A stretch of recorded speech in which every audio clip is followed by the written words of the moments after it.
Assalamualaikum warahmatullahi wabarakatuh. Saya Ruli Novitasari, NIM C 93219105, ingin mempresentasikan tentang hak-hak kombatan dan non-kombatan menurut HHI atau Hukum Humaniter Internasional. Nah, kombatan sendiri merupakan orang yang mempunyai hak untuk turut serta secara langsung dalam peperangan dan apabila tertangkap oleh pihak lawan, maka diperlakukan sebagai tawanan perang dari pihak yang terkait.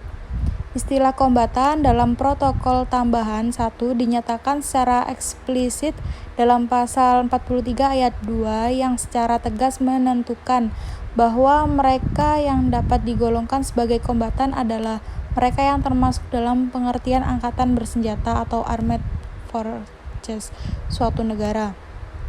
Dan mereka yang termasuk dalam pengertian angkatan bersenjata itu adalah mereka yang memiliki hak untuk berperan serta secara langsung dalam permusuhan. Mereka terdiri dari angkatan bersenjata yang terorganisir. Adapun perlindungan dari kombatan, yakni orang-orang yang dijamin perlindungan dalam konflik bersenjata adalah orang-orang yang tidak ikut aktif dalam konflik tersebut, termasuk anggota angkatan perang yang telah meletakkan senjata karena luka, sakit, dan sebab lainnya. Dalam suatu sengketa bersenjata, orang-orang yang dilindungi termasuk kombatan.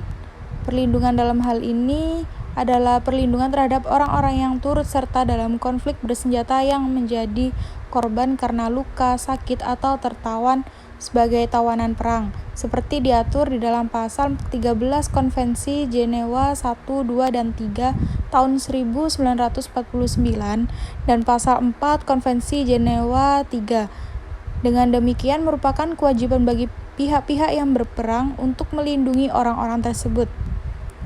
Adapun non-kombatan, yang artinya jargon dalam hukum perang dan hukum kemanusiaan internasional, menggambarkan warga sipil yang tidak mengambil bagian langsung dalam permusuhan, orang seperti petugas medis di pertempuran dan pemuka agama yang bergabung dengan militer bersenjata yang berperang, tetapi dilindungi karena tugas khusus mereka seperti yang saat ini dijelaskan dalam Protokol 1 Konvensi Jenewa yang diadopsi pada bulan Juni 1977.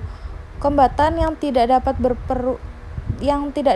bertempur dan warga negara netral termasuk personil militer yang tidak berjuang untuk salah satu pihak yang terlibat perang dalam konflik bersenjata. Adapun perlindungan dari non-kombatan sendiri, yakni perlindungan terhadap penduduk sipil, ditunjukkan bagi orang-orang yang tidak ikut serta dalam permusuhan, yakni terdapat di dalam pasal 27 Konvensi Jenewa 4 tahun 1949.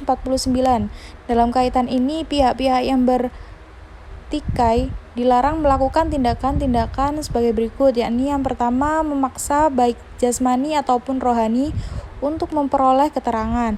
Yang kedua, menimbulkan penderitaan jasmani. Yang ketiga, menjatuhkan hukuman kolektif.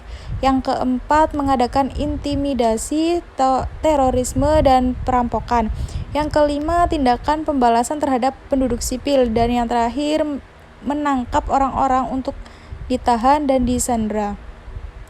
Adapun perbedaan kombatan dan non-kombatan sendiri, yakni dalam prinsip pembeda diatur tentang pembedaan antara kombatan dan non-kombatan atau penduduk sipil civilians. Kombatan merupakan pihak yang diperbolehkan untuk terlihat secara langsung dan dalam pertempuran, sedangkan non-kombatan merupakan pihak yang tidak terlihat dalam suatu pertempuran.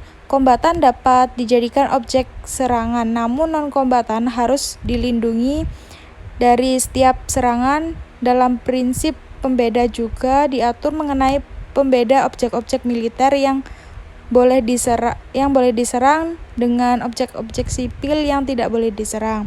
Sekian, terima kasih presentasi dari saya. Assalamualaikum warahmatullahi wabarakatuh.